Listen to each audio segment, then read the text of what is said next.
Culturally Clueless. Germany wants to build the strongest military in Europe. So that means it's going to become mandatory, obligatory to join the military, like in so many Western countries these days. Like Cardi B said, how are you going to have all of these TikTokers and twerkers be part of the military? I really wonder.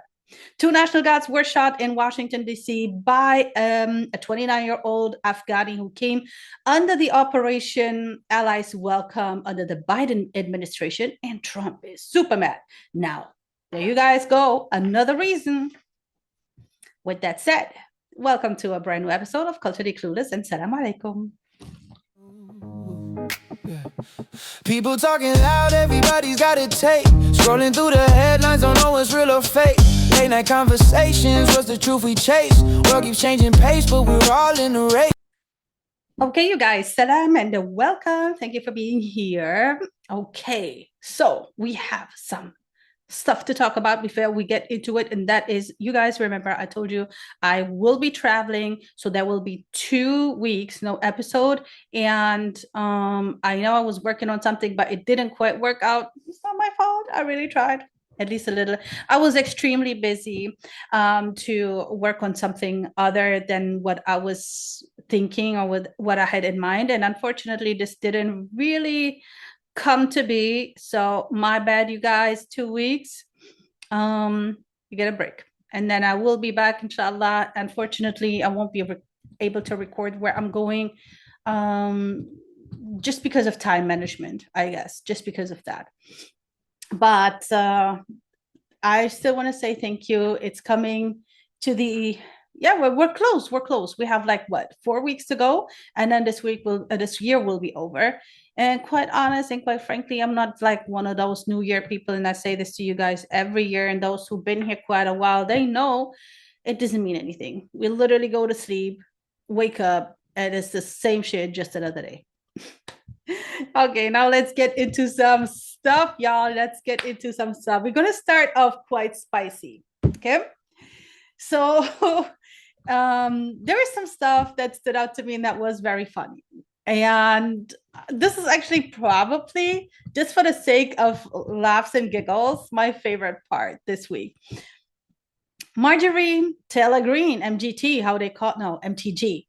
My gosh, MTG, they call it MTG. Okay, so Marjorie Taylor Greene. I don't even want to say her name. You can tell I don't like her already. So she is leaving. She's resigning.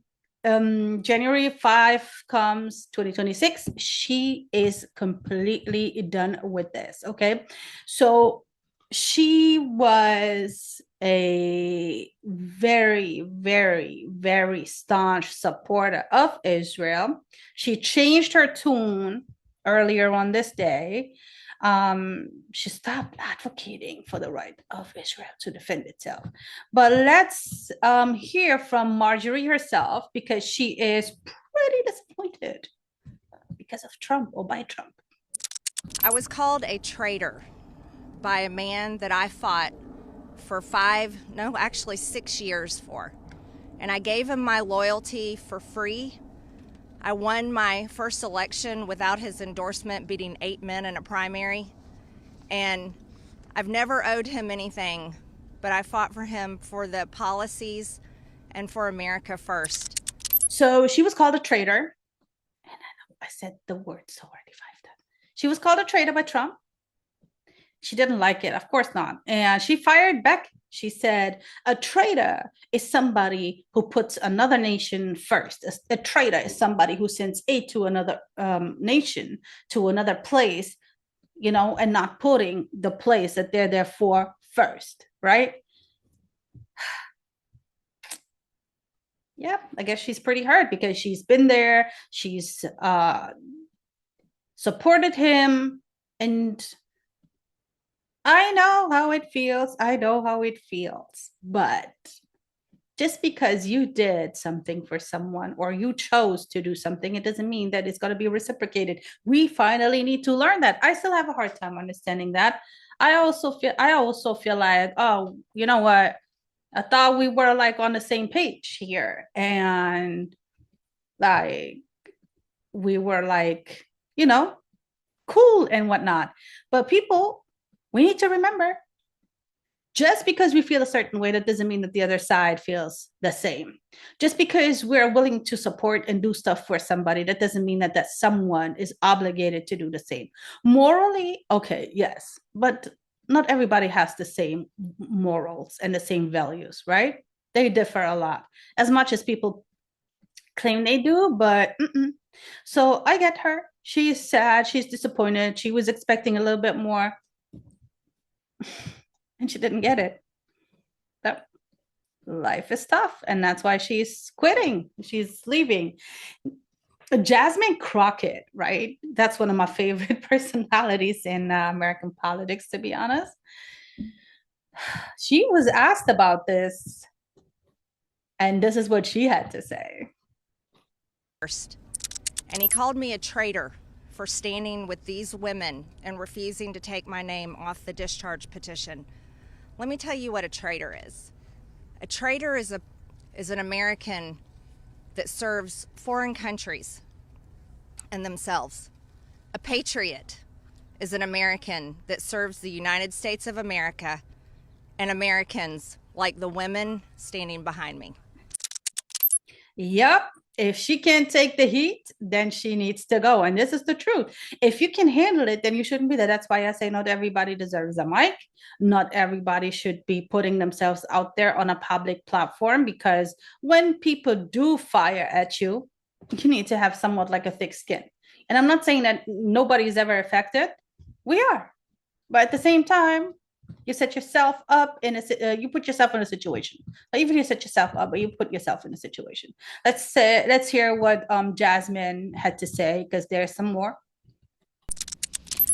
You know what? Honestly, I was like, you've got to be kidding me. You're on the other side of the president for 1 week and you can't take the heat. Imagine what it is to sit in my shoes, to not only be on the opposite side of him, but to have people like her who are constantly fanning the flames of hate. And imagine what those threats look like when you literally are someone like me.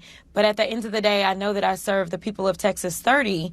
And so my job isn't to be there and necessarily do whatever is going to make the president not be on my back, but instead is to focus on making sure that I can push forward with policies that are positive for Texas 30. That was yeah, you guys heard it. So Jasmine is getting attacked all the time. There's death threats. Like, I saw an interview with her on a Breakfast Club where she was talking about, like, you know, being under, not just under scrutiny, not because she's a Black woman, not because she's a woman on a whole, but just also because of her stance. You know, she's very outspoken, and Trump attacks her all the time. And I guess Marjorie was not made for this when she was on the other side, right? When she was saying the things that they wanted to hear. Everything was cozy. Everything was great, right? And now, because she is saying, well, America first, right? Why are you sending aid to that other place? And she called what's going on in Gaza a genocide. She did say that, yes. She said it's actually disgusting to see the starving children. And, you know, so of course you're going to attack her. This is not what she's meant to say. She's condemning starvation, y'all. She's condemning death of innocents in Gaza. So yes, she's going to get some serious backlash for that. She's going to be attacked for that. But because all of this was so nice, I thought, okay, let me go a little bit deeper. Let me go and see what else is going on, because, you know, Marjorie, Jasmine, and AOC are part of the next clips I want you guys to see. This is what politics these days look like. Do you know what we're here for? You know we're here about AG. I don't think you know what you're here for. Well, you the one talking about. I think your fake eyelashes are messing up. No, ain't nothing. Hold on. Listen. Order. Mr. Chairman, that's beneath would even you please you. regain order of your committee? Order. I do have a point of order, and I would like to move to take down Ms. Greene's words. That is absolutely unacceptable. How dare you attack meeting will the suspend. physical Meeting will appearance of another suspend. person? Are your Move feelings hurt? her words down. Aw. Oh, girl, baby girl. Oh, really? If you guys didn't know what petty is prior, now you know. She attacked her for her eyelashes, really, and then AOC obviously comes to her defense. Let's check out some more. Let's check out how petty this is. Don't even play, baby girl. I don't think we are gonna move, and we're gonna take your words down. I second that motion. So, you agree to strike your words? Yeah. Okay. Ms. Greene agrees to strike her words. I believe she Chair needs to recognizes apologize. No. She needs Perry. to apologize. Okay, hold on. Then after Mr. Perry's going to be recognized, then Ms. Greene I'm not has 4 minutes and apologizing. 21 Well, seconds. then you're not striking your words. I am Mr. not Perry. apologizing. Now let's go. Come on, guys. It's me. Ms. Crockett.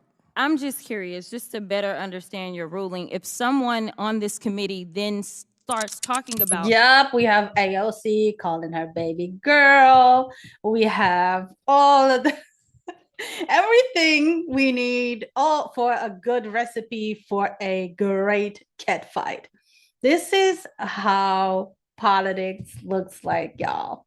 Check this. Starts talking about somebody's bleach blonde, bad built butch body, that would not be engaging in personalities, correct? A what now? Chairman, I make a motion to strike those words. I don't think that's Hold a on. parliament. I'm trying to find clarification on what quality. Chairman, motion to strike I had no those idea words. what you just said. We're not gonna do this. Look, you guys earlier literally just You just voted to do Y'all did it. it first, so you You don't just want to voted to do it. Order. I'm trying to get clarification. Look at calm down. No, because this is what like y'all to get do. through proceedings. So I'm trying to get Ms. clarification. Crockett, you're not recognized. And because I couldn't just leave it at that, right? Because I just couldn't. I just had to be like, no, let me see. There must be some more cat fighting, some more cattiness in politics. And I found something. On the other side of the globe in Australia, well, for most of us anyway, some female senates were beefing. They went at it, okay? So let's check this out. At least this one has a little bit more sense to it, and there's a reason why this cat fight happened, so I'm not gonna take that away from them.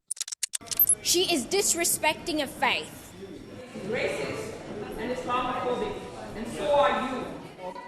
Senator Thorpe, resume your seat. Dress code might be a choice of the senators, but racism should not be the choice of the Senate. Someone should pull her up on that. Senator Faruqi. And it is you in the chair. You should be pulling her up on that. Resume your seat. She is disrespecting of faith. Yeah, so you see, this is about the clothing, right? The dress code. They don't like what she was wearing, right? They don't like modest dress code or dress styles because she's a Muslim. So she's dressed up in a modest way, you know, and sometimes I get it, you know, like Muslims come in all shapes, forms, colors, and styles, you know. There is people who are just like, you know, who have the hijab like me. There's people who have the hijab like done differently. There's people with the khimar. There's people, you know, like basically who cover their whole face just to see the eyes. There's people with the gloves on and whatnot. There's all kind of different people. And it fascinates me how people are disturbed by dress codes so much. I get it a little bit when we talk about, okay, so the whole face is covered, we just see the eyes. You know, I also actually saw the other day, there's a video where there's people in the world, they just have one eye out so they just can see where they're going. Quite frankly, everybody can do whatever they want. I don't have any problem with dress codes, but yeah. So these people got bent out of shape and they went at it. She is disrespecting the Muslims out there, Muslim Australians. It's absolutely unconstitutional. Whatever our own beliefs may be, the sort of disrespect that you are engaging in now is not worthy of a member of the Australian Senate, and it should not be allowed to stand. Ask Senator Hanson to remove herself from the chamber and remove the clothing and come back dressed appropriately. You see how they say women can't lead and shouldn't be in powerful positions like presidents or whatever, right? because they see cat fights like this. Whether we have a Marjorie Taylor Greene who's attacking. I mean, what is she supposed to say? The best thing to be like is just be quiet, let it go, because that's keeping it classy and graceful. But at the end of the day, we are all humans. And I had this conversation yesterday with someone. We're all humans. At some point, we're also going to fire back, right? We're not going to have you fire and fire again and fire again and never say nothing. So at some point, you're going to have to, deal with the echo. So do you guys think it is a general female problem, like females, because of our sensitivity? And I stand behind my sensitivity. I'm not gonna lie. Like I don't have to come across tough all the time. I am sensitive. Yeah, so what? Do you guys think this is like because like females shouldn't be in these positions because we're sensitive and we are quick to fire back sometimes? Or do you think this is more because we as women have to always defend ourselves and we have to defend our positions? And not only do we have to do that, we have to defend our talents and our skills, and we have to also defend and justify and prove why we are in a certain position, why we do what we do, why we are able to do what we do, which is also like a big part of it. And you guys know I always say this, I am not a feminist by any means necessary, by any means whatever, you know what I mean? Like I don't, the modern feminism, what they done with it, I don't subscribe to it whatsoever. When Fatima was on the episode, we talked about it. Should a man be like, oh, I can't cook because I don't know how to use a knife? That crazy example that she used. Yeah, cool. I think men should cook if they want to. I'm not like, oh, men don't belong in the kitchen, just women or whatever. That's not even the point, right? That's not even for me the point of feminism. Feminism is there's way more to it, but whatever. So you guys get my question.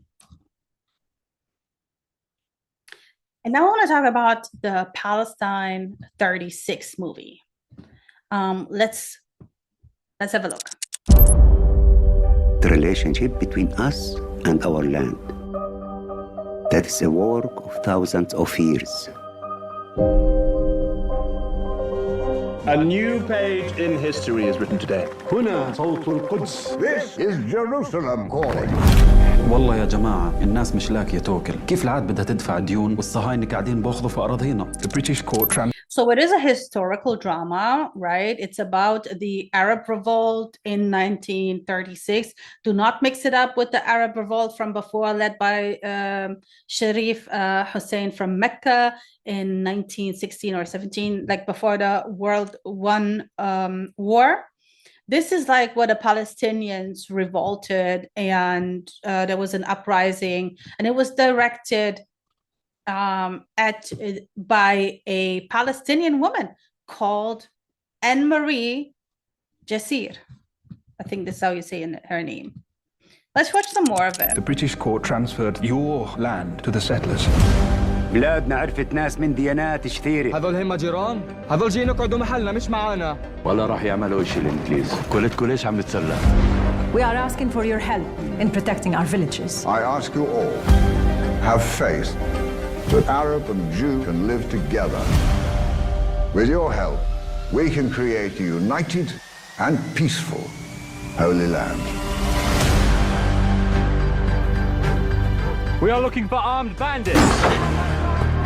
We've shut down every... So this movie premiered in Toronto at the film festivals.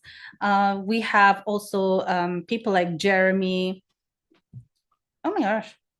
Oh, the name Jeremy Iron. He's a known actor, a Palestinian actor. Hiam Abbas, she was in it. Robert Aramayo from the Game of Thrones, for example. So this is, like they had a very decent cast. My speech impediment. I don't know how you guys are not sick. It's just, oh my God, I'm so sick of myself. Like really. Okay.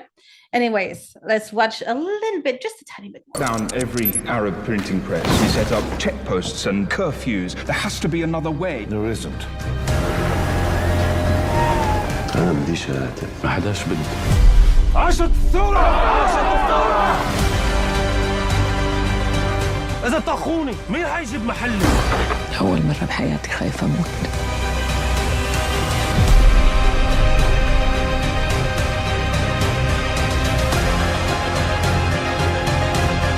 نحن عم نحارب عشان استقلالنا. We are at the crossroads of a major moment in time.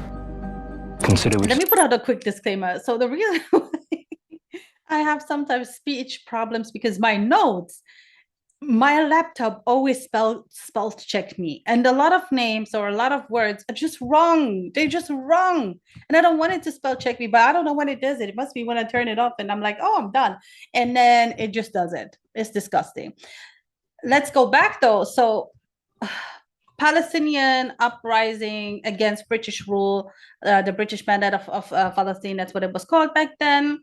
Colonial policies, and the uprising was against the increasing Jewish immigration at that time. So they revolted. And I want to add to this, you guys remember Fatima Barnawi, the freedom fighter, Palestinian Nigerian freedom fighter. Her father was Nigerian and he fought in the uprising and the revolt in 1936. Just wanted to add that.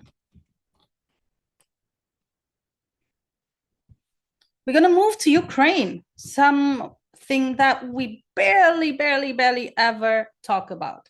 To make a war or genocide or whatever is happening more interesting, they learned to gamify it. And this is nothing new. Gamifying war is nothing new. Remember the names that we saw put on the bombs dropped on Gaza? This is nothing new. This is not the first time it's happening. There were names of people on TikTok. There were names of public figures such as Andrew Tate and many more, right? Now, this here is a very different version of gamifying a war. Let's check this out. Imagine war but with points and scorecards. This isn't Call of Duty, it's Army of Drones bonus, created for and played by Ukraine soldiers. Soldiers upload drone footage to a team of experts in Kyiv as proof they've hit a Russian target. The footage is reviewed and points are awarded, 12 for killing an enemy soldier, 40 for destroying a tank, and 120 points for capturing an enemy alive. Soldiers then use these points to buy equipment for their unit through an online shop called Brave One Market. And just like a video game, there's a scoreboard to see how each unit ranks. The program was soft launched more than a year ago with 95 units and has since gone viral with over 400 units taking part. Soldiers are I find this insanely sick. War becomes competition. It's a game. There's a reason why I always say it's a game, because it really is a game. When you look at the movie, when you guys have time, watch the movie and watch all parts, Hunger Games. And you will understand why I always say it's a movie. It's the best way I can explain it. I think this movie lays it down pretty well. Let's watch some more.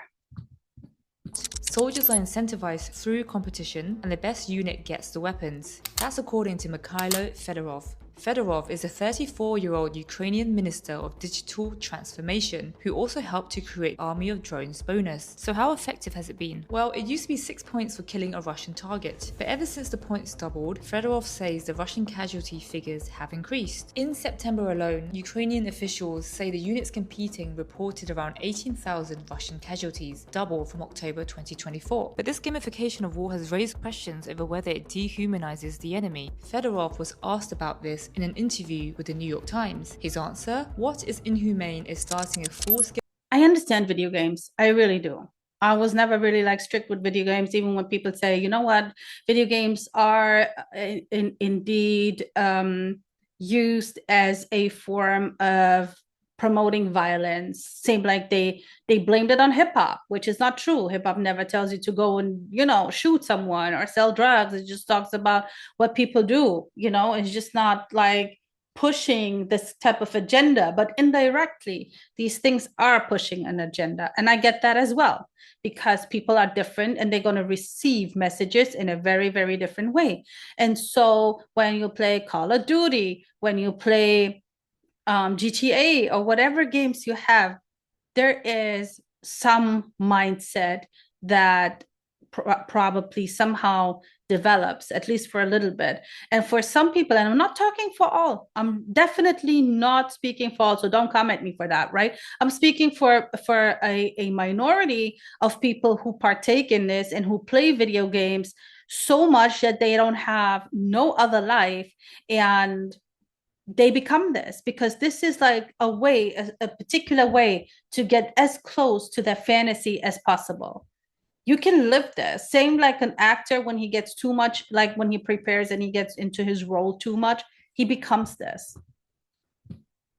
In human life, you guys, doesn't matter. So let's watch. Starting a full-scale war in the 21st century. Even so, this approach to conflict isn't without concerns. Critics have pointed out how it can encourage risky behavior from soldiers to gain more points, or soldiers may prioritize points over mission objectives. Now, gamification in the military isn't a new concept. For example, until 2022, the US used a first-person shooter game for recruitment and training. But the difference with Ukraine is that it's using large-scale gamification during war. This reflects a shift in how warfare is conducted in the 21st century, not just on the ground, but also online. As Washington and Kyiv negotiate an end to the Russia-Ukraine war, one thing is clear. By blending gamification with military strategy, Ukraine has not only been adapting to new forms of war, and I want to talk a little bit more about Ukraine and Russia. We barely, as I said, do this, right? They've been trying to stop what's happening over there for quite some time. Now it's coming close to 4 years now.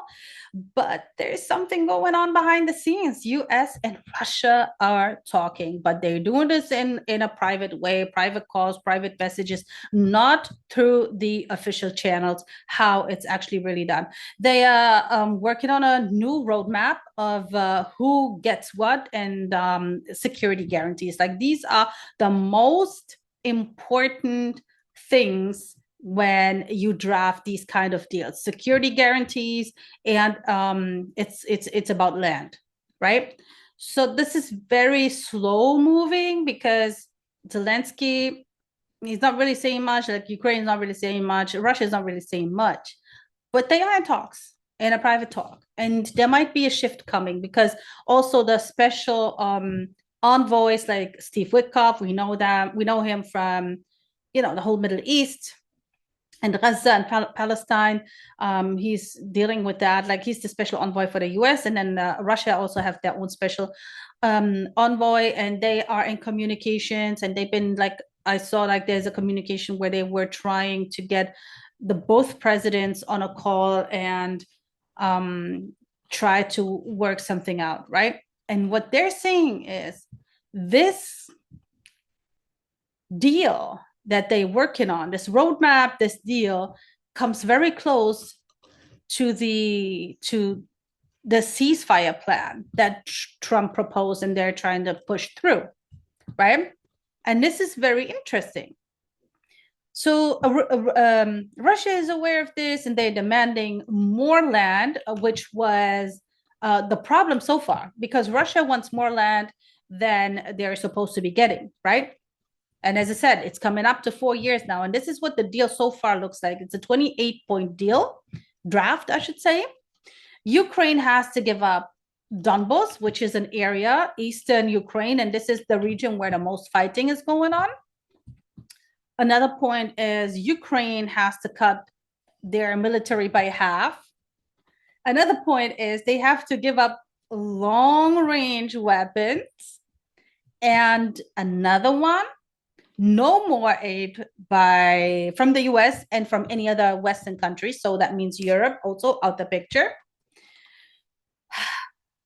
And Russian, the language Russian needs to have an official status in the country. So they want Russian to be adopted into their system, being an official language of that place. And we have a 6th point. Don't run. We have security guarantees. They are unknown yet. We don't know what these will be. They're still working on it. And as I said, it's about giving more land to Russia. It's about security. This is what they always do. Very, very similar. That's why I say there's a method to the madness, right? Okay, let's go right back to the US. Right back to the US. Because Mamdani and Trump have met up last Friday, I believe it was, in the Oval Office in the White House. And let's hear what Trump has to say about the meeting. Well, thank you very much. We've just had a great meeting, a really good, very productive meeting. We have one thing in common. We want this city of ours that we love to do very well. And I wanted to congratulate the mayor. He really ran an incredible race against, a lot of smart people, starting with the early primaries against some very tough people, very smart people. You guys see, he's congratulating him. He totally changed his tune. It went from my little communist, my little whatever, socialist, to this. And let's hear what he had to say about Mamdani himself after the meeting. Mr. President, Republican Elise Stefanik has campaigned multiple times by calling Zohran Mamdani a jihadist. Do you think you're standing next to a jihadist right now in the Oval Office? No, I don't, but she's out there campaigning, and, you say things sometimes in a campaign. Isn't that sort of divisive? She's a very capable person. Isn't But that a kind of label? you really have to ask her about that. But no, I don't particularly. I think I met with a man who's a very rational person. I met with a man who really wants to see New York be great again. And I can say again, because New York was great. When I came down to Washington initially, Not gonna lie, I think it was a brilliant question. Do you still think he's a jihadist? Trump is saying no. This is like, personally for me, and this is the second time I heard Trump saying that. It was once when he was first president, and now he said it again in this context. He said, when you run in a campaign, when you're campaigning, you say sometimes things that are like, and then he was saying, you have to ask her. She did this. The city was so hot. It was doing great. We were having some telltale signs of problems. We had a mayor that was not doing a great job, but still, it was moving along. And it went bad. It really went, pretty bad. And I think it's been at lower points, but it went pretty bad. I think he can bring it back. Now, the question is, will he bring it back all the way? Will he bring it back greater than ever before, which is, I guarantee, that's his wish. I think he wants to make it greater than ever before. And if he can, we'll be out there cheering. I'll be cheering for him. Okay? Thank you very much, everybody. So now he's not even taking accountability for things that he say. They just blame it on the people who work for them and who run their campaigns and their publicists and their marketings and their speakers and whoever, and then he's quick to deflect. We know Trump. He deflects rather quickly. And it's just his way of talking. I don't know, man. I don't know. I wish, is there like, did he do an IQ test and an EQ test? For those who don't know, EQ, emotional intelligence. I would love to know his results, but not the false results. Like, I want the real deal. Okay, so he deflected. Was talking about making New York great again, focusing on New York, making it great again. And he said that when he was asked, could he live under the rule of Mamdani or under him being mayor, and he said yes, he would, and that they agree on more things that he actually prior thought. So basically, in a way, he admitted he was running his mouth for no reason. To keep it short and brief, that's what he was really doing. Now we have a very, very, very great question asked by a journalist, and this is Mamdani now.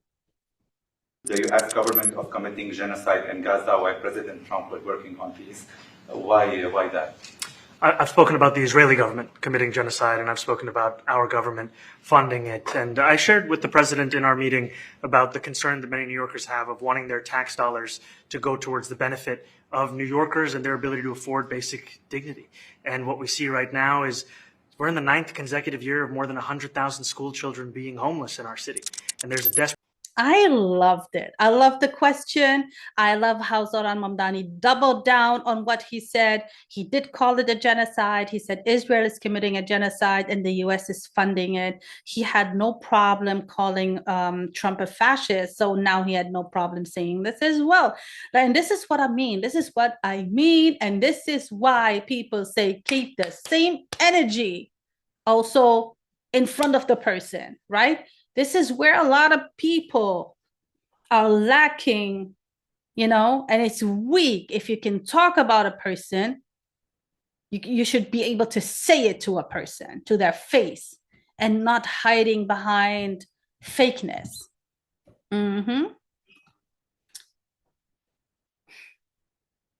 Let's see. I'm very excited to see how this is going to go.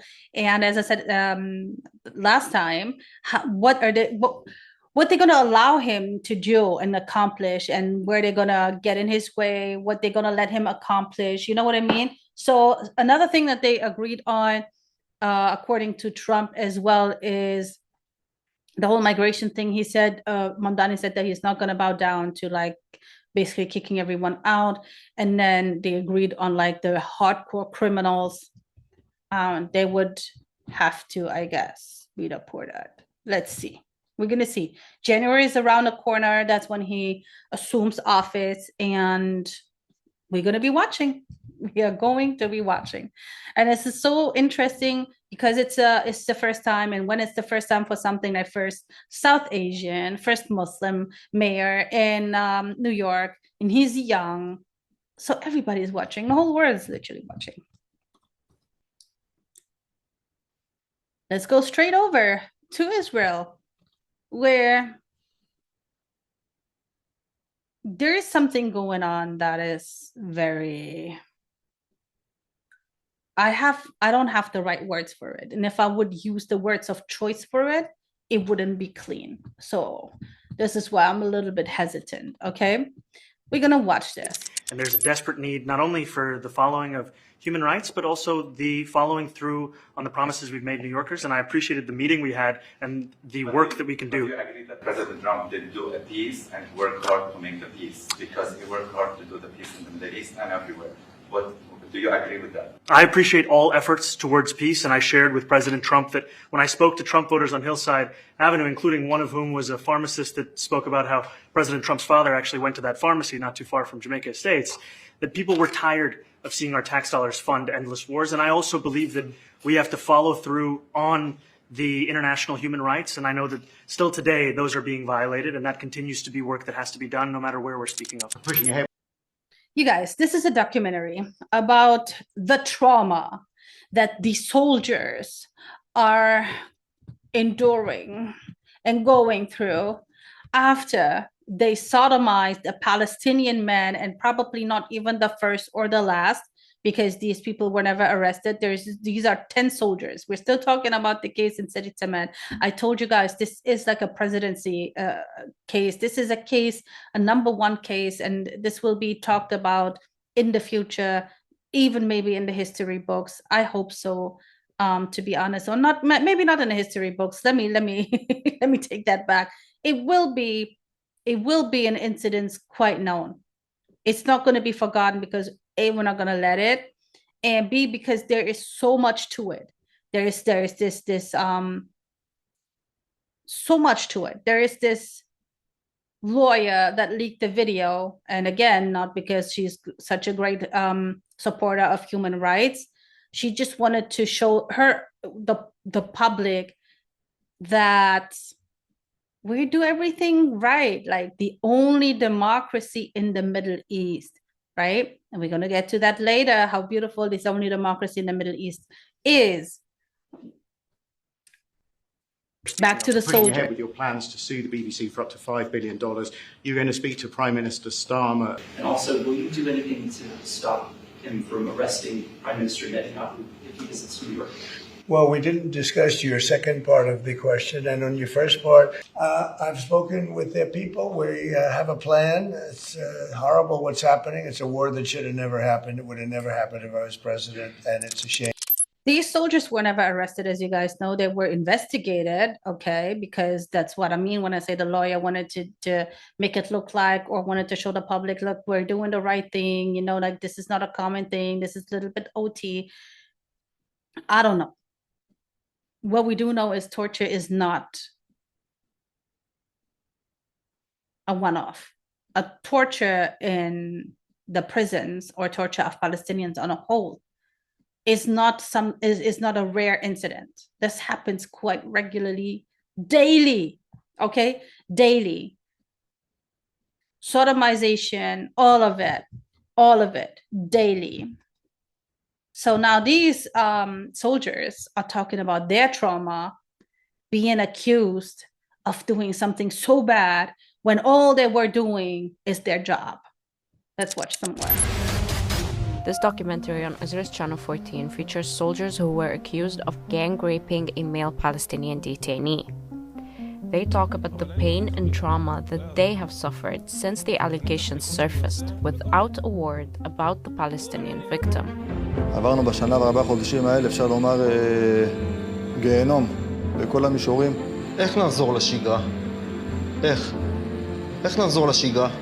Their side of the story that they present in this film is that they were doing their duty to protect Israel and feel let down that Israel hasn't protected them.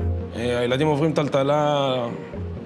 הקטן לא הבין באותה תקופה, הוא רגיל שהייתי מתקשר אליו בערב בווידאו ופתאום אבא לא מתקשר. אבא בכלא. על כלום. לא קל. This leaked CCTV video from the Sede Teman Military Detention Center was broadcast on Channel 12 a month. You guys tell me, this is a crazy, crazy, crazy dimension. I must definitely live in some reverse reality, because this can't be real, that we have people torturing people, sodomizing people, executing violence, the worst kind, towards people. And they're talking about the trauma that they are going through, that the trauma that they endure. 12, a month after the incident. It showed reservists from Israel's Force 100 unit pushing a blindfolded detainee against a wall while others held shields to obscure their actions. Afterwards, the victim was transferred to hospital with severe internal injuries consistent with violent sexual assault, including a ruptured bowel, broken ribs, and a punctured lung, which later required surgery. But the outrage in Israel has been directed at the woman who leaked the video, a former top military lawyer who resigned at the start of November. She now faces prison time, having been charged with multiple offenses, including breach of trust, obstruction of justice, fraud, and abuse of office. Meanwhile, the soldiers themselves are free, awaiting trial. Prosecutors have downgraded the charges they face to severe abuse and aggravated assault, and they're using their time to try to garner public support. All right, along. We got to talk about Candace Owens.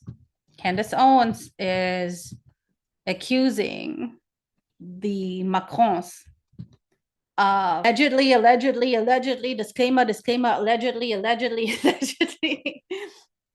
Candace Owens is accusing the Macrons of putting together an assassination squad to assassinate her.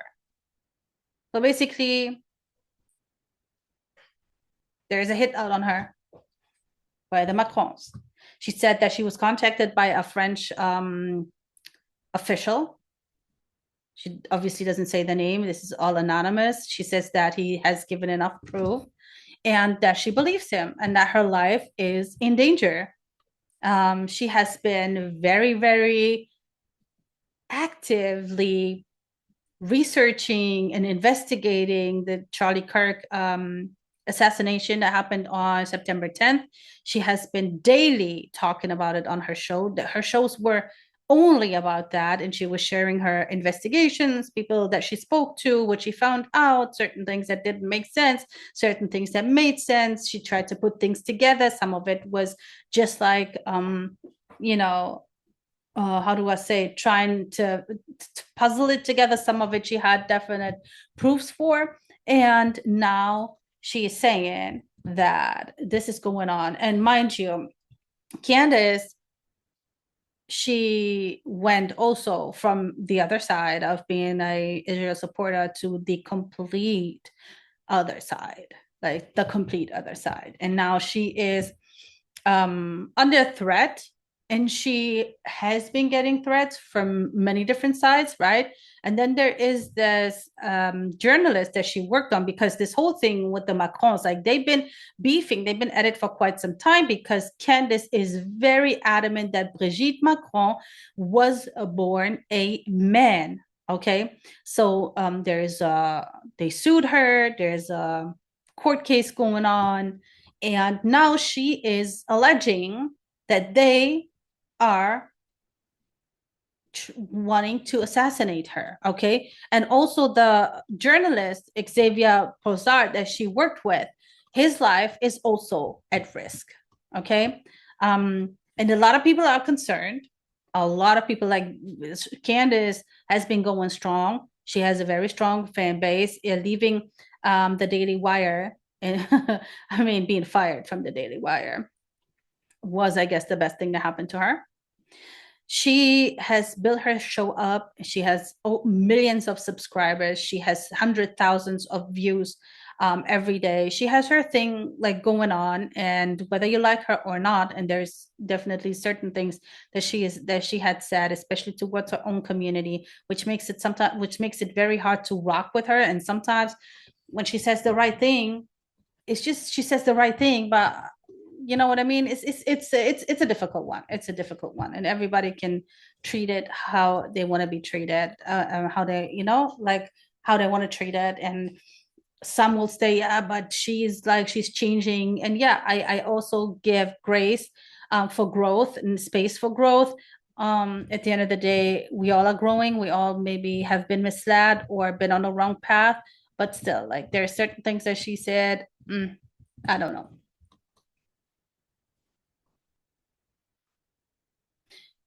Some call her grifter because they say she's trying to make money off of this Charlie Kirk situation. That's why she's been talking about it daily on her show. She's been doing all the investigations, sharing whatever. She made it like a whole story.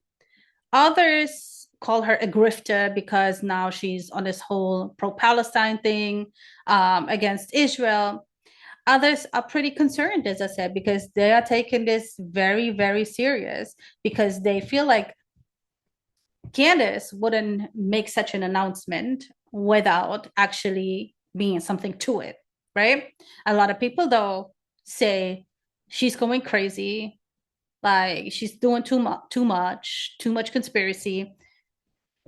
There's also another one. We're going to have to watch and see what's going to happen and how all of this is going to play out. We're going to move to Africa, you guys, and go to the Congo. We talked about the Congo here, and even quite recently, a couple of times. We know what's going on in the eastern part of Congo. We know what's happening in Goma, how the M23 militia is assassinating so many people, destruction, misplacement, hunger, no aid, no internet. We don't have any journalists there because they're banned. We don't have hardly any pictures or video footage from there, and I find this very interesting, you guys. It's again, Goma, no aid, contaminated water, a very small place, overly populated. Sound familiar, right? But why are we not allowed to see any footage from there? But today we want to talk about a different conflict that's happening in the Congo, and that is in the western part, and that is the Mabundu conflict, okay? This is a revolt, apparently. There's a very mysterious group called the Mabundu militia, and this is around the Kinshasa area. Let's watch. Sadly, DR Congo is a staging ground of more than one internationally unnoticed conflict. In its west, communities targeted by a militia group called Mabondu are desperate for their authorities to do more to protect them. Emmett Livingston. Over 5,000 people have been killed and 280,000 people displaced from their homes in the Mabondo conflict since 2022. It first started as a revolt by tenant farmers from various ethnic groups against traditional chiefs from the Teke community in the Teke Plateau in Western Congo. But since then, a mysterious militia known as the Mabondo has formed, and it's taken over swathes of territory and carried out attacks. This conflict has devastated a large region northeast of the capital, Kinshasa, and it persists despite several peace initiatives. Little is known about the Mabondo, which is loosely organized and whose fighters believe... So these are reports from the Catholic Church and Belgium Research Institute, two sources. I don't know how much we can really trust them. But the fighters joined the group Mabondo because their aim is to get farmland, right? And some of them have the desire to retaliate against the corrupt chiefs. Let's watch some more. And thrown into the water. There are fields that have become inaccessible because of the Mabondo militia. Outside the Batege Plateau, the only activity here is farming.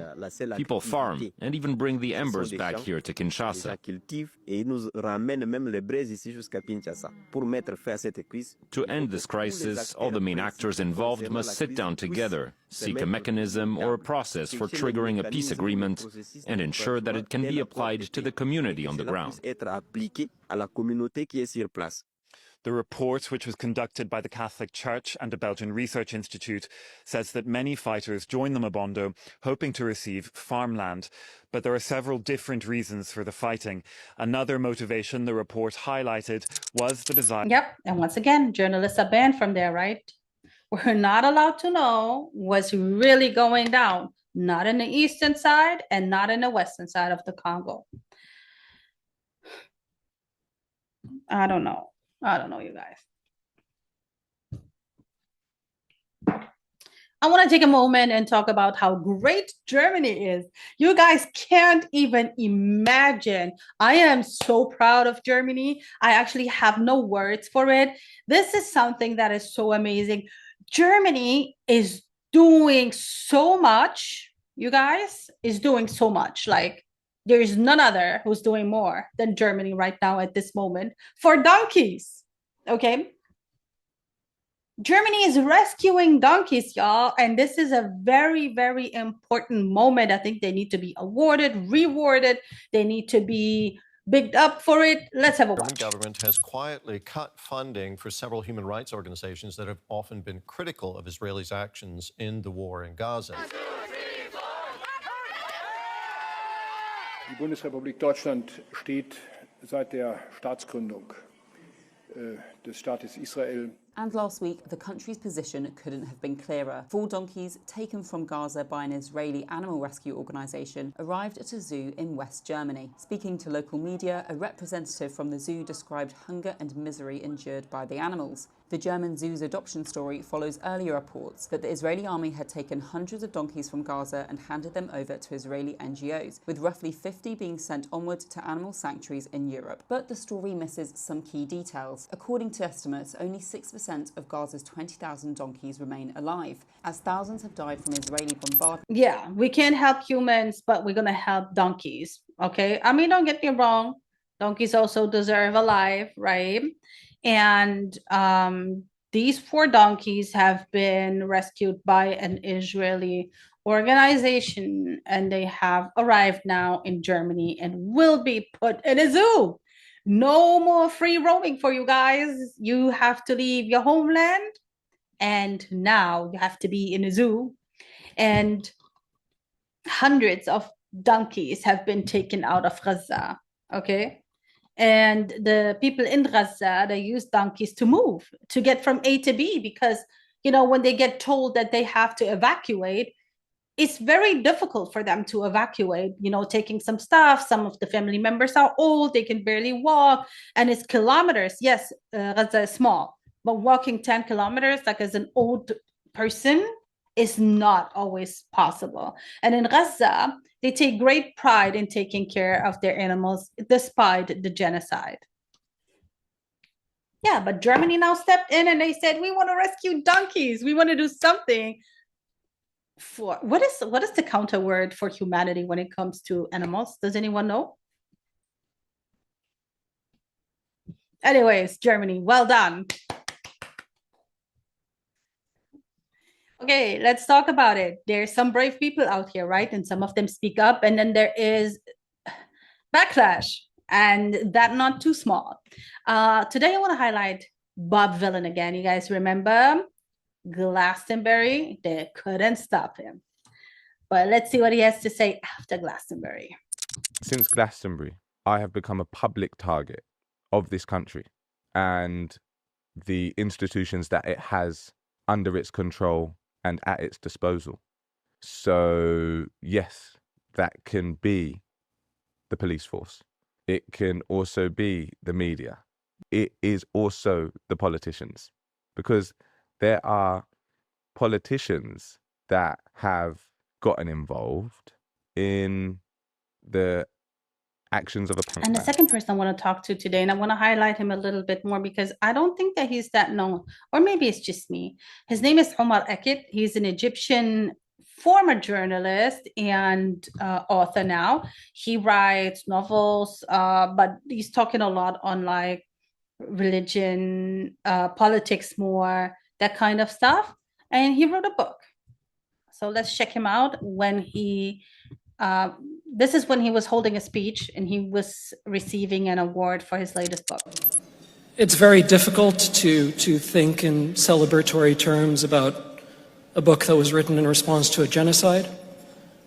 It's difficult to think in celebratory terms when I have spent 2 years seeing what shrapnel does to a child's body.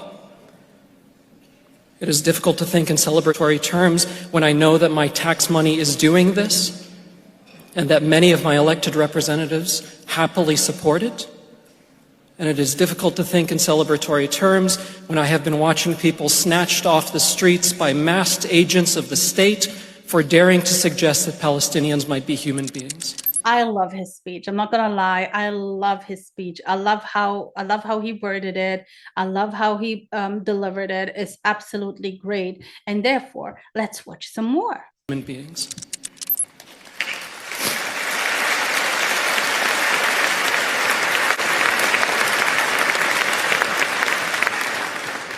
I am nonetheless deeply grateful to the writers who have spoken out, and there are many of them in this room. The Dan Sheehan's of the world, people from whom even someone as otherwise spineless as myself has been able to draw so much courage, and people who remind me daily that if we are to do this work of language, we have an obligation to stand in opposition to any force, including... One day they will all have been against it. Yeah, that is his latest book. That's what he received the award for, and he had such a difficult time to receive this award because what are you going to celebrate? That you wrote this book because of what's going on? You're going to celebrate that this book, which received this award, and that is all good. But you're going to celebrate the suffering that made this book come to be. This is such a heartfelt speech, and it's so well delivered. He talks about his colleagues, how they have spoken out, and how people who are storytellers have to speak out. And what's more important than celebration is to speak out. This is a celebration itself. Including those enacted by our own governments, that, if left unchecked, would happily decimate every principle of free expression and connection that we come here to celebrate. This is a tremendous honor for which I'm deeply grateful. Thank you so much. Guy who came to visit the White House recently, we're talking about MBS from Saudi Arabia, So NBS has been planning and working on a lot of big projects, which leads to the change of Saudi. Okay, Saudi Arabia is now officially slowly turning into a tourist attraction. I'm not talking necessarily about Mecca and Medina. I'm talking about the other parts, you know, like there's this neon project, a huge project, and this sparked a lot of controversy. Let's watch this video. Is Saudi's $500 billion NEOM project, already criticized for its climate impact, now also collapsing? Due to unrealistic design and high cost, engineers and executives are struggling to realize Saudi Crown Prince Mohammed bin Salman's grand architectural ambitions. According to a new investigation by the Financial Times based on 20 anonymous interviews. Quote, somebody told the Crown Prince very early on that he could have a high-speed rail from the airport to the coast, and he could do it in 20 minutes. So he wanted— It's an insane plan. This NEOM plan, I'm gonna be honest with you guys, I was privileged, if you want to call it privileged, that is, to see some of the plans for this project a few years ago. I'm not gonna announce in what context that was, because that's, you know, not the point here. But it was massive. It was massive. The alone, like the documentation on what it's going to be, what it is, what it entails, what's part of it, like just little part of it, right, had sometimes like 100 pages. There is no way somebody can read through this like, like no. Let's watch some more of this video. So he wanted one, the planner told Financial Times. The original plan envisioned 16 kilometers being completed by 2030, with the first resident expected as early as 2025.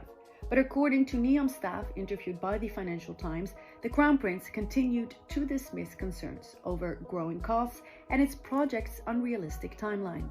The, quote, futuristic, highly sustainable urban area with innovations in energy, technology, and infrastructure has drawn controversy over its environmental impact, including a climate scientist and advisor on Saudi's NEOM project, who warned that the new city could change local environments and weather systems, including the path of wind and sandstorms. There are also risks of migratory species.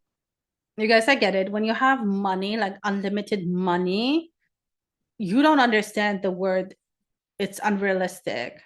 You don't understand the words this can't be done the way you want it to be done. Like, I don't know how it is with you guys, but I have it quite regular. Sometimes I have like a vision in my head, and the vision that I want to execute this particular thing that I'm working on, or this project, it doesn't work like that. Not everything that is in your head can be put on paper and then can be, you know, realized. So this is a very spoiled attitude to have, to think like, oh, what do you mean no? So everybody who doesn't agree with it will get eliminated. Let's watch some. Of migratory species. So since we have empty place and we want to have a place for 10 million people, then let's think from scratch. Saudi authorities have been accused of forcibly displacing the Huwaita tribe, long rooted in Tabuk, to make way for NEOM. In 2020, activist Abdulrahim al-Huwaiti was shot dead after posting videos protesting his eviction for the mega city. In July, reports said NEOM was weighing up to 1,000 layoffs. That's about 20% of its staff, signaling a scaling back of its flagship project. Last month, NEOM's CEO initiated a, quote, comprehensive review of the project, seemingly as a cost-cutting move amid failing energy prices. Yeah, you guys see, for example, like to make this even possible, they had to displace people. Like they had to displace a tribe that's been there, a local tribe. And I want to talk about this as well. So in 2024, there was in Saudi Arabia, it was one of the highest number of executions in 2024. 2025 is quite similar and is going to be, I don't know. You know, and as I said, NEOM project, the Beastland project, like these are massive projects. And there is as much as people are saying this can't be done, he doesn't want to sail back. So there's people, because of these executions, right? We're talking, the reason why I bring this up, because we're talking about, as people want to be modern and want to be futuristic, because that's the whole motto, this whole thing is futuristic. You want to be futuristic, but your human rights are like in ancient times. Like you don't upgrade them either. This is the crazy part. We have still executions, right? We have teenagers being on death row. We have many executions are taking place because prisoners are, assassinating people. Sometimes it's just like done for drug offenses or witchcraft, accusation of witchcraft, kidnapping. I mean, kidnapping, yeah, this is a very serious thing, but you know what I mean? And there is so much human rights that are neglected over there, but they want to be futuristic. And I get it, like they're starting to put like girls and boys together in schools and in classes. Yeah, I get all of that. Good, great, well done. But we need human rights to be on point. We need people to be stopped, to be not assassinated for minor crimes. Let's talk about something that we talked about a couple of weeks ago, and that was that X has this beautiful feature now where it says a little bit more about the account, for example, where it is located. X exposed through this feature that the social media, the government social media of the US, maybe also from other countries, allegedly, I must say, is being outsourced. So let's watch this. Foreign policy in much of our government. Homeland Security denied this and said, I can't believe we have to say this, but this account has only ever been run and operated from the United States. Screenshots are easy to forge. Videos are easy to manipulate. Thank you for your attention to this matter. It started going viral. Millions of people saw this. And then suddenly what X did was they disabled the feature entirely. And they didn't say why. I wonder why. Just to corroborate this, we went to the Facebook account of the Department of Homeland Security. This is the page transparency for the Department of Homeland Security Facebook account, not X. And if you go down to the bottom where it says the location, it says United States, India, and Malaysia. It's showing I think right. Kim Iverson actually describes it pretty well.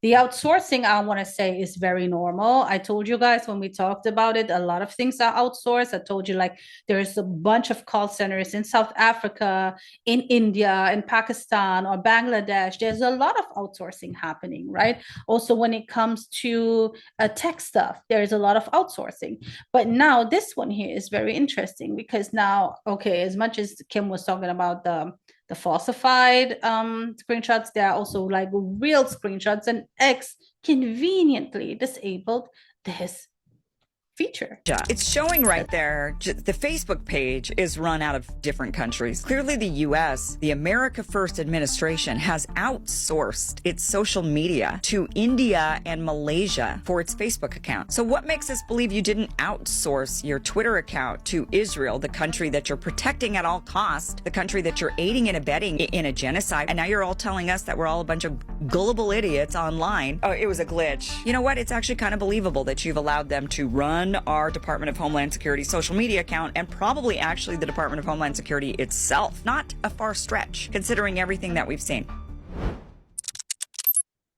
I love that they checked on Facebook and they came back with the same results. Malaysia, I'd never heard outsourcing from Malaysia, but hey, it's very interesting. Social media is apparently outsourced, and it's very interesting. I'm just wondering, right? The person who would write the post to be posted, isn't it more work to send it to somebody or a call center in Malaysia or wherever instead of just like sitting down and just like doing it yourself?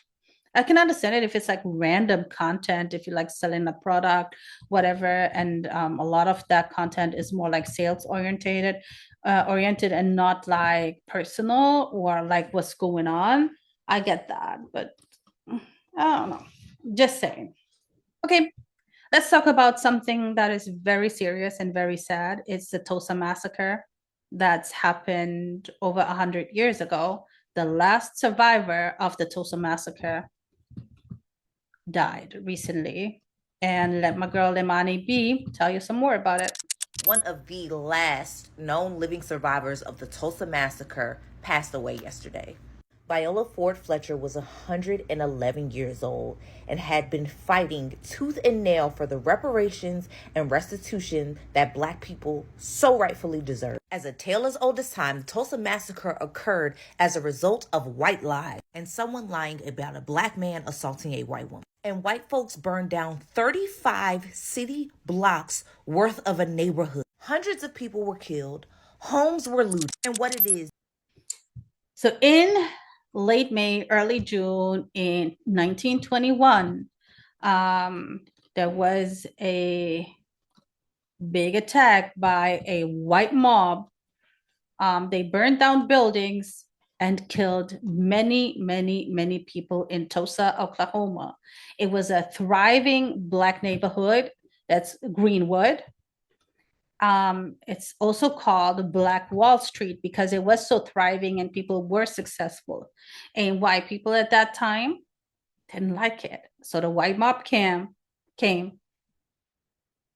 and wiped almost everything out.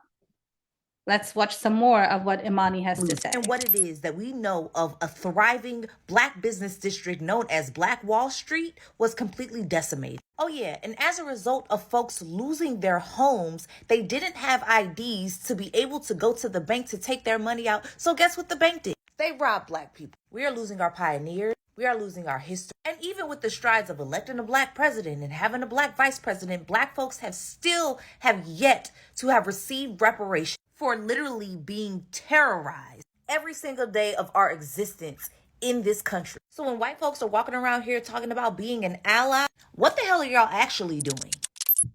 You guys, we're going around the block and back again. We're right back in Israel. Mohammed Ibrahim is a Palestinian. I briefly mentioned him a couple of weeks ago. I was trying to see whether we're going to get any good or positive information, but we didn't. He is in prison. This is now for almost a year, and he is, once again, in the only democracy in the Middle East. He is subjected to torture, which includes severe beating and starvation. He lost so much of his weight, according to his lawyer and also family. He has scabies. This is something that is not uncommon in the prisons where the Palestinian hostages are held in Israel. It's actually quite regular that people get scabies. And so basically on his leg he got it, but it also kind of like started attacking his whole body. And he is only 16 years old. He is an American citizen, okay, a Palestinian American who went to the West Bank to visit his family. And they came in there, they assassinated his cousin, and they arrested him for no reason. And so far, the American government has not done enough to get this kid out of prison in the only democracy of the Middle East. He had a court hearing recently, and his dad was there in the other room. He saw his dad and he wanted to wave to his dad, and then an IDF soldier smacked him on the arm for waving to his dad. He's a kid. But I know it doesn't really matter, right? It does. Maryland Senator Chris Van Hollen is calling on the Trump administration to secure the release of a 16-year-old Palestinian-American teenager from Florida who was arrested by Israeli soldiers during an early morning raid on his family's West Bank home in February. Mohammed Ibrahim has reportedly suffered beatings in Israeli detention and has lost a considerable amount of weight.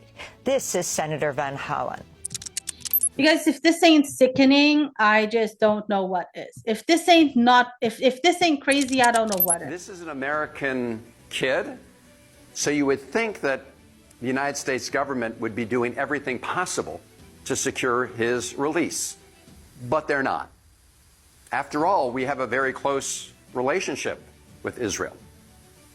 United States taxpayers provide billions of dollars to the Netanyahu government and the state of Israel. I want everybody to spread the story.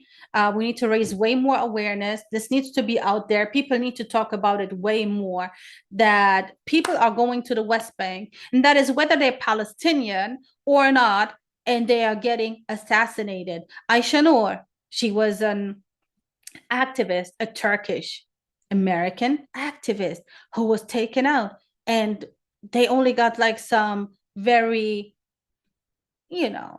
standard words as a condolence or whatever for her family. There was no real condemnation. There was no real consequences, nothing. And this is the same case. And even worse, this is a kid. He's 16. He went to see his family, and he was arrested. Again, as hard as it is to pivot from these stories and really move on, we're gonna have to. Salaam Kola, we talked about it a good few months ago, right? We highlighted the lady, Alkes, who started this whole mission in her kitchen with only 160 pounds.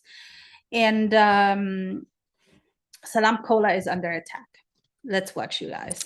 Of our Muslim community just can't stand to see others winning. As someone out here claiming to be the owner of Salaam Kola, have you ever heard of a grown man claim that he deserves a brand and you shouldn't run it because you're a woman? Yikes. They're removing our morality and they're claiming our charity work. Well, this is the kitchen countertop where it all started. A mother of 3 and a worldwide movement. But apparently, Miss Ikes Shah is a ghost. Hey Ikes, I thought you don't exist. I'm right here filming you. 4 separate occasions and 4 grown men.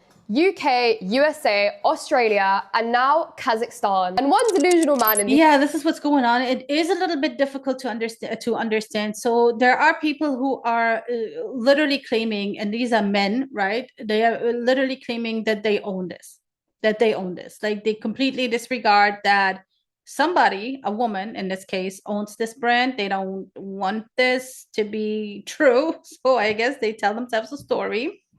And let's watch some more. One delusional man in the USA decided to counterfeit the whole thing. Claiming is one thing, but trying to clean out an ethically owned company is super concerning. Bet you didn't even know that last year, Salaam Kola actually donated 62.8% of their profits to charity. But now, a female-owned brand has to deal with legal battles to protect what she built with passion. But don't worry, it's not going to affect any of the profits that go towards charity. All this because grown men want to steal a business. They can copy our can, but they can't copy our morals. I think we're being Israeled. And this comes in the midst of actually a very, very, very beautiful thing. Salaam Kola made it into Asda, a UK discounter for those who don't know. So yes, Salaam Kola is officially sold in Asda. You guys go and grab it because every can supports a country. Every can helps a charity organization or helps bring some aid to the people in need, whether it's Palestine, whether it's Sudan, whether it's Yemen, anywhere where there is suffering, misery, starvation. Salaam Kola is donating a lot of money. It's not even money, it's shmoney. They donate a lot of shmoney, okay? This has been 7 years in the making, and I have another video for you guys. Let's check this out. To our attention that someone is making counterfeit Salaam Kolas. Before we get into it, I want you guys to understand something. Our team has worked for years to build this brand with charity, honesty, and trust. Everything that we do— Again, I will say her name. Ikes Shah spent 7 years to craft this beautiful drink, right? To figure out a great recipe.